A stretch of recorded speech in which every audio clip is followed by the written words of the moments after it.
Talaga namang parami ng parami ang kinikilig sa tambalan ng kapamilya star na sina Maris Racal at Anthony Jennings o mas kilala bilang Snurin.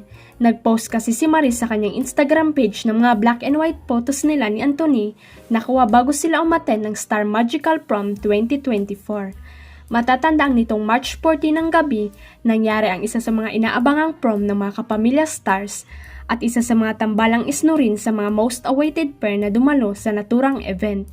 Hindi na rin katakataka na maraming mga fans ang nag-comment sa IG post ni Maris, ngunit ang nakakaloka ay pati mga kapwa celebrities ay kinikilig na rin sa dalawa.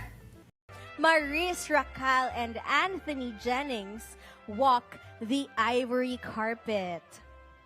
And syempre, aabangan natin yung challenge natin sa kanila na pose, snow rain pose. Ano kaya ang kanilang inihanda? Abangan natin yan, guys. So, But right now, they are working it. Yes, I love the deconstructed Cinderella pose. Ay, yun na yata. Ay, ang cute naman ng ano. Makikita ang ilan sa mga nag-comment sa Snurin photos ay sina Angelica Panganiban, Janine Gutierrez, Sherilyn Tan, DJ Chacha, Darren Espanto, Agot Isidro at marami pang iba. Kilig ako shucks, saad ni Janine. Comment naman Angelica sa Snurin, nakakatuwa kayo. May iba naman na nagsabing dapat raw ay kabahan na ang boyfriend ni Maris na si Rico Blanco dahil sa lumalakas na tambalan ng Snurin. Pero mukha namang tiwala si Rico kay Anthony sa kabila ng dumadaming tagahanga ng mga ito at sa katunayan nag-meet na rin silang dalawa. Humingi ng pasensya si River Cruz sa kanyang naging kakulitan habang nasa livestream kasama ang girlfriend na si Julian San Jose nitong Sabado, March 16. Sa video clip na kumakalat sa X, kakaiba ang ipinakitang kakulitan na River na tawa ng tawa habang nagla-livestream.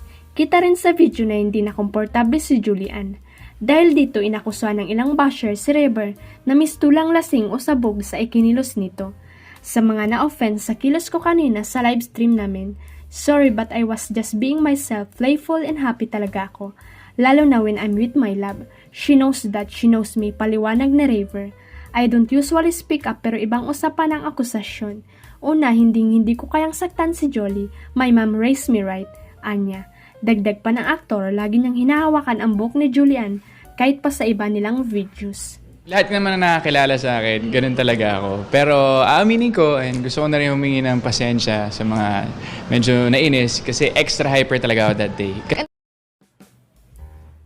Hinahawakan ko yung buhok niya na lagi kong ginagawa sa mga iba pa naming videos pag magkasama kami. Pero kung iba po ang dating sa ibang tao, wala na po akong magagawa. And I respect Julie sobra-sobra and sobra ko siyang mahal pati ang family niya. Pangalawa, may respeto ako sa trabaho ko at sa mga katrabaho ko. Hindi ako gagawa ng makakasira doon. At sana matuto na rin tayo rumespeto sa iba at maging malawak ang pag-iisip. Sabi pa ni River.